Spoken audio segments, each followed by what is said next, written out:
Hey, folks, how's it going? I'm Dave Noriega of Dave and Dujanovic. This is my co-host, Debbie Dujanovic, and we appreciate you joining us on Facebook Live. What we do is we love to take the hottest topic of the show and dive into it for about 20 or 30 minutes and really discuss it, and we want your participation. So if you have any thoughts on this, go ahead and send us a message. We'll read it. It's D2 and overtime. The hot topic on the show today, as I was watching the text line, everybody texting in, the phone calls that we got. Should Utah County Health Department or the county commission, whoever, county government, release the names of 2 businesses that are accused of spreading COVID-19 amongst employees because they didn't properly social distance and follow safety protocols?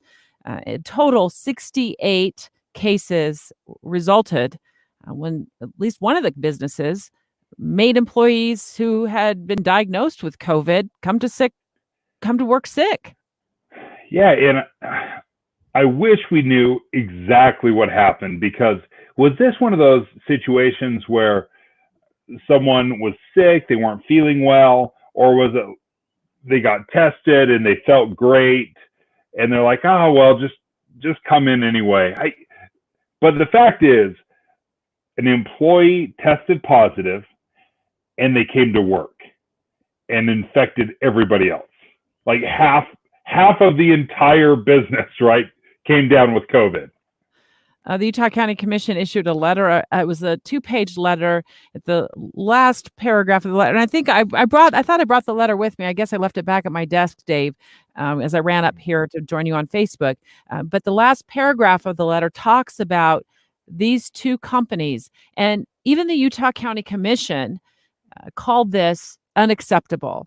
And we had Utah County Commissioner Tanner Ainge live on the show with us right out of the gates at 9 a.m. He called it unacceptable on our show, and he said behaviors like this among companies will actually potentially put us at great risk to move back to red. We're in orange right now, move back to red. Because you think about if 68 employees, and I did the math after the show, I jumped on line to figure out if there's some sort of calculation that we could use to figure out how many times, one person or how many other people one person would infect.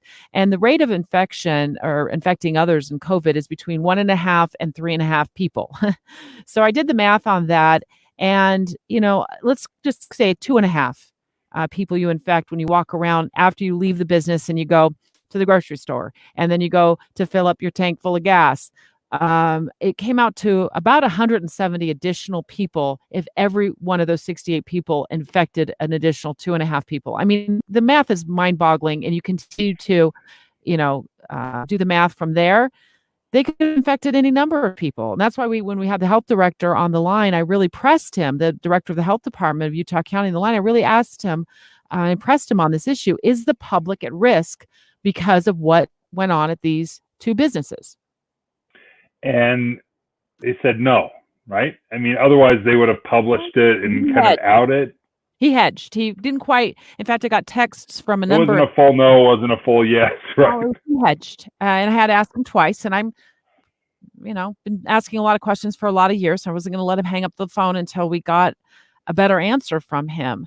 But we know that this is a highly contagious virus. We've been told that. We know a lot of people have it. More than 5,000 people in Utah have it. Well, I mean, look at across the country.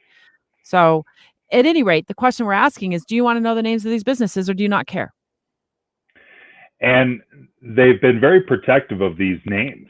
So a little surprisingly, because typically how this goes down, if someone did something wrong, like we can't feed them to the wolves fast enough, right? This is lambs to the slaughter. Here's the scapegoat. Usually, if we can blame somebody, we blame them as quickly as possible. So send us your thoughts right now on the Facebook Messenger. Give us your comments. Do you think the names of these businesses should be released? And we can discuss why they are not, because that is the very question we asked. We asked it to Commissioner Ainge. We talked to the Utah County Health Department, and we were pushing them, saying, why aren't these released? And Debbie, were you comfortable with their answers? No. No, thanks for asking. No, I wasn't comfortable with their answer. Why not? Well, I'll tell you why. Because I think we knew that Rudy Gobert of the Utah Jazz had COVID before Rudy Gobert knew he had COVID. We really, they were very transparent about it. In fact, it ended up, canceling the entire NBA season, and the dominoes fell across the board on all sports right after that. So it was Donovan Mitchell and Rudy Gobert that, we look to when we talk about the dominoes falling with COVID-19. So if we can know the two Jazz players' name who had it, why in the world will we not have transparency when it comes to businesses accused in a public document of not protecting their employees? I love that you brought up the Jazz, because I think you're almost making the case to not name it for this reason. When Rudy Gobert really was the face of shutting down all professional sports, Rudy Gobert got destroyed. I mean, absolutely destroyed. Death threats, online bullying, everything you can imagine. In fact, his own teammates, Donovan Mitchell, it's been widely reported that there is huge tension in the Jazz locker room over Rudy Gobert not taking it as seriously as he should have. The reason we don't name names and the reason we don't name companies and throw them to the wolves is because we are not responsible enough to act appropriately. Like, we come down with a double sledgehammer. And what happens is when you shame companies and you shame individuals, that doesn't lead to greater transparency. It actually does the exact opposite. It puts people on edge. It sends them into the deepest tunnels as possible, and secrecy explodes, right? Everyone tries to hide and cover up. The idea behind this is to promote more transparency. Right? The whole reason we have contact tracing and investigators is so that they can go in and say, oh, hey, Dave, you have COVID. You tested positive. Where have you been? Who have you interacted with? Well, if I'm so paranoid that you're going to destroy my life and my business, why in the world would I say anything that looks bad on me? Well, the contact tracers are doing this behind the scenes and contacting people that the individuals who are infected with have come in contact with. So I'm not quite sure how that's affecting their work at all, based on your argument. The thing I'm also looking at, Dave, is that, I mean, is this company following protocols now? I think the public deserves to know that.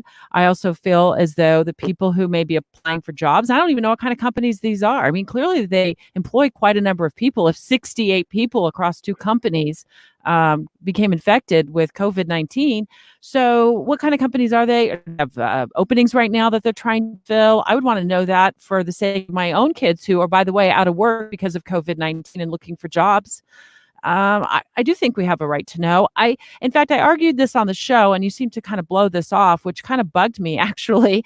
And that is that we put this out there for restaurants. Restaurants for years have been subjected to having their names and any violations posted on health department websites. And they live there for years and years and years, Dave. Meth homes that were contaminated by methamphetamine drug labs, their addresses were available to the public to see. Nail salons who use clippers on one customer and then turn around and use them on another, and they're busted by a health inspector. That information is put on a website for all of us to see. So why not this? It seems to me they are keeping these companies secretive from the public. Well, first of all, I didn't blow you off. I just disagreed with you. I think the comparisons are different. You're talking about a global pandemic.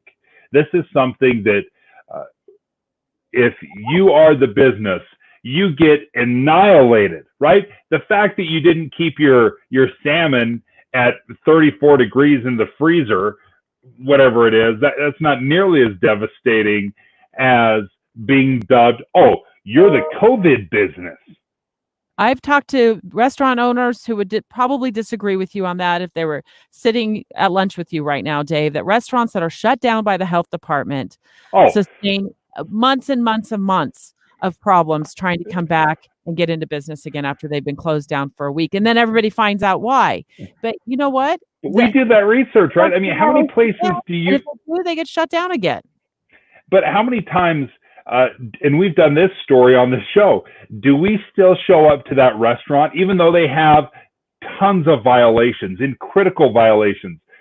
We show up to restaurants all the time when there have been critical violations. You just do a little search on your favorite restaurant. I guarantee you there's been a health code violation. So there you go. You just gave me the best argument for releasing the names of the businesses is we're going to show up anyway. Thank you for chiming in here on our Facebook Live. In the comments, she says, yes, exclamation point. She wants to know the name of the business. So two Utah County businesses accused of ignoring COVID guidelines. Should the names be released? We pressed today to get the names released on the Dave and Dujanovic show, and we got met with a no. Thankfully, Dave, just so you know, Lee Lonsberry, Live Mike, his show starts at 1 o'clock this afternoon. When I left the newsroom, he was lining up a live interview on this very topic as well with a top state official. I won't release the name because I don't know if we've confirmed that or not, but I definitely am going to be tuning into Live Mike with Lee Lonsberry. Nick Dennis says, shouldn't be on the health department site, like if they fail an inspection. What do you think about that, Dave?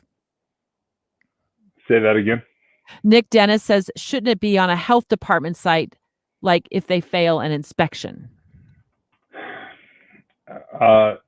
Okay, so what are we looking for? What's the result we're looking for, right? Okay, if we're looking at just shutting down all businesses that don't follow the rules, is that what we're looking for? When you talk about a health department inspection, say you have a problem with the cleanliness of your floors. That's something that everyone is dealing with, right?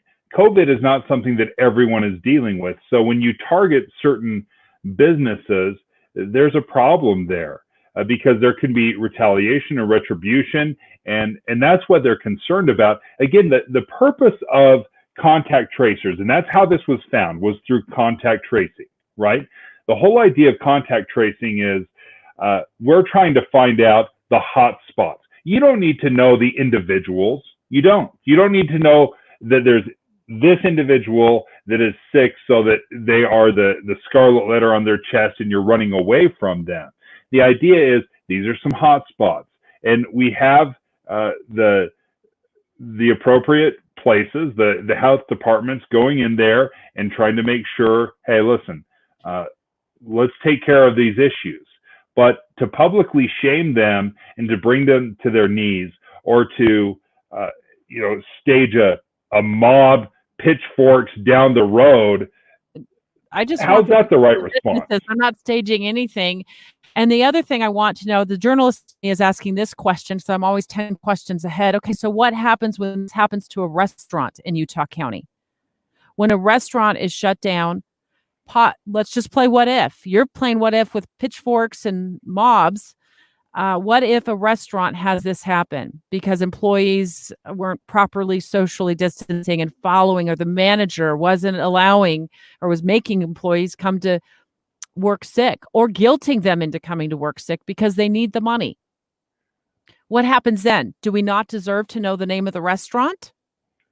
You think we should apply? The same argument has to apply. No. If you want to know the name of the businesses in this case, then it has to apply to the restaurants too. No, I'm saying if we're going to say transparency at all costs, then you're telling me that we should know every person that has COVID, that we should put that scarlet C on their chest so that we know that we might be infected if somebody walks past us. No, of course not. That would be ludicrous. But one of these never shut down. And Nick Dennis, to your point, absolutely. If a health department went in and shut a business down, like it does a restaurant, absolutely, that information should be public, because they do that with restaurants. Why not do that with companies? Dave's saying they get a pass in a pandemic. I'm saying transparency doesn't get a pass in a pandemic. It's not transparency at all costs. There's a lot of times when we can take care of things behind the scenes, and it's far more effective than to publicly shame someone all along the way.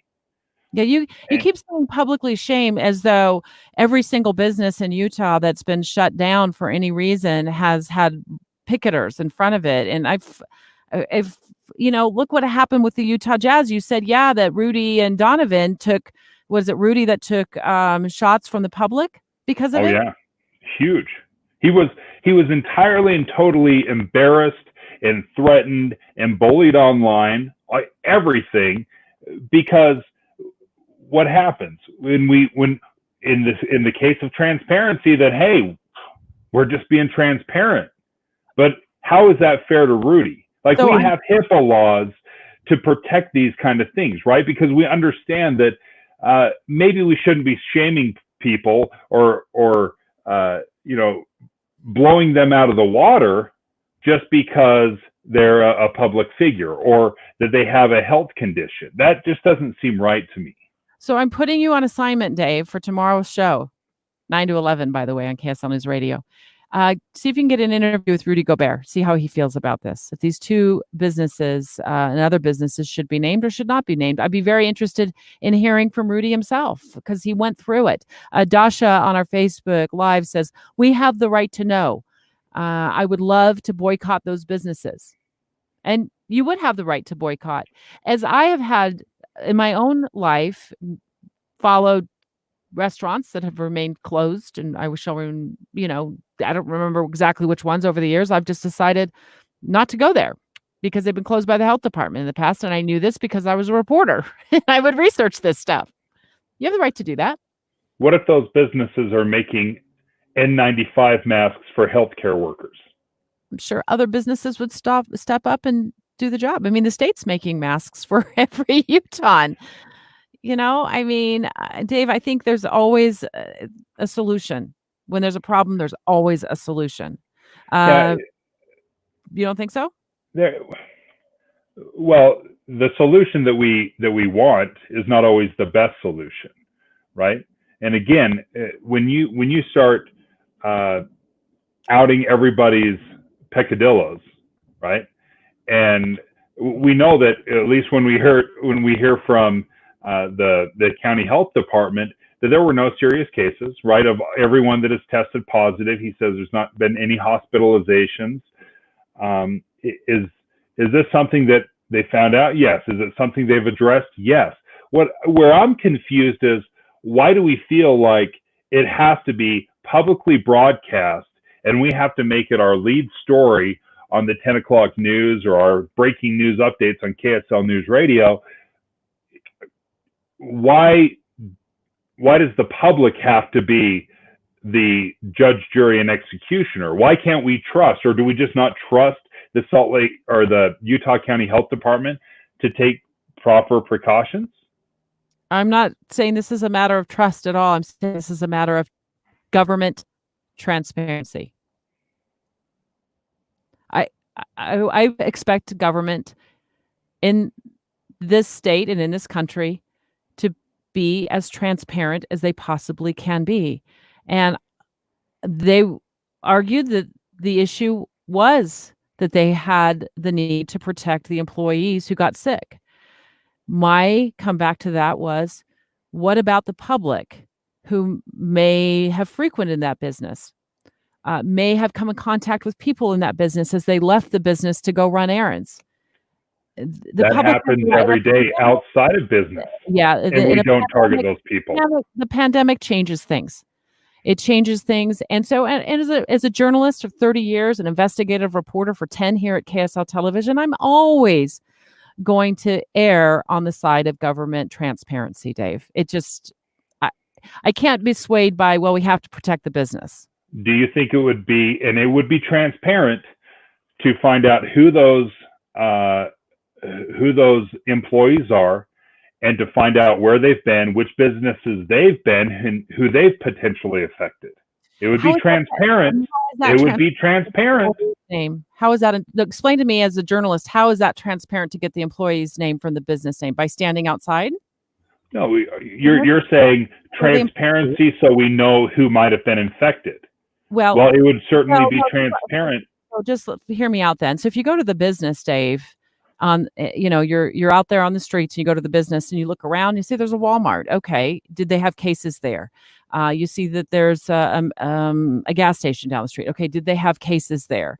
It's just it's a layer of how, that's at least how as an investigative reporter I worked. It's just a new layer of information to lead you to the next question and in search of the next answer. So I don't think you're going to get all the answers with just the release of the name of the business that was shut down.